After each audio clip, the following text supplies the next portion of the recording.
Selamat pagi Indonesia, Anda menyaksikan seputar Bali terkini pukul 9 waktu Indonesia Tengah. Bersama saya, Madis Kerendekarang. Pemirsa, kesenjangan terjadi antara transportasi konvensional dan transportasi online karena perlakuan antara transportasi online dan konvensional jauh berbeda. Perda transportasi online harus dibuat dan diberlakukan. Hal ini diungkapkan politisi asal Sanur sekaligus Wakil Ketua DPRD Denpasar Wayan Mariano Wandira. Wayan Mariano Wandira mengatakan lebih lanjut, kondisi lalu lintas di Kota Denpasar yang semakin padat membuat masyarakat berusaha mencari sarana transportasi umum yang murah dan cepat. Saat ini transportasi online jadi pilihan masyarakat karena menawarkan berbagai kemudahan.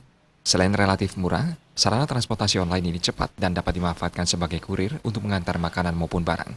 Keberadaan transportasi online ini perlu dikaji pemerintah karena dinilai mematikan transportasi konvensional. Dampaknya akan dirasakan pada pendapatan daerah, sementara transportasi online tidak berpengaruh terhadap pendapatan daerah.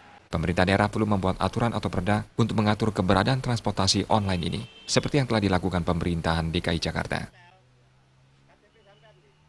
Karena pemberlakuan atau istilahnya pemberlakuan kepada transportasi online mengenai pajak-pajak ataupun iuran-iuran yang harus wajib dilakukan oleh transportasi konvensional tidak dikenakan kepada transportasi online.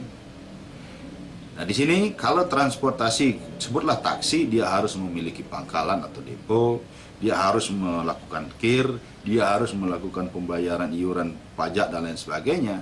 Tetapi kalau wajar dia menarik iuran atau upah tarif lebih mahal ketimbang dengan transportasi online. Dia tidak harus memiliki depo atau pangkalan, dia tidak membayar kir dan dia tidak membayar apapun kepada daerah. Sehingga dalam hal ini, kalau kita melihat, oke, masyarakat diuntungkan, tetapi secara pendapatan daerah akan berkurang karena taksi angkutan konvensional dia membayar beberapa iuran yang saya sebutkan tadi, dan yang online ini dia tidak pernah melakukan pembayaran yang masuk langsung ke kas daerah. Ketidakberuntungan transportasi konvensional wajar saja menimbulkan kesenjangan, dan apabila dibiarkan dampak buruk kemungkinan timbul ke depannya. Dengan perda online, semua akan diuntungkan termasuk meningkatkan pendapatan daerah. Ratnya Paramita, Bali TV. Pemirsa, nantikan seputar Bali terkini 1 jam datang. Selamat pagi dan sampai jumpa.